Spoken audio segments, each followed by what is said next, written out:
This video will cover the adjustment of a chart's bar width at the widget level. So we'll begin in our story and we will select the chart that we want to adjust and then open the styling panel. And to find the adjustment, you'll scroll down until you see data points. Now, if we hover over the information icon, we have a reminder that the adjustments we make here at the widget level will override everything else. So that includes chart scaling bar width and the default bar width settings. Now to adjust, we'll click in the box and enter a number.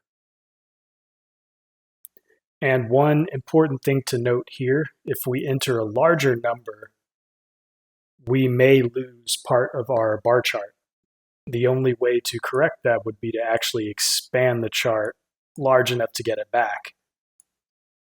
But if we shrink back down again, we've lost some of those bars. So the default setting here is auto.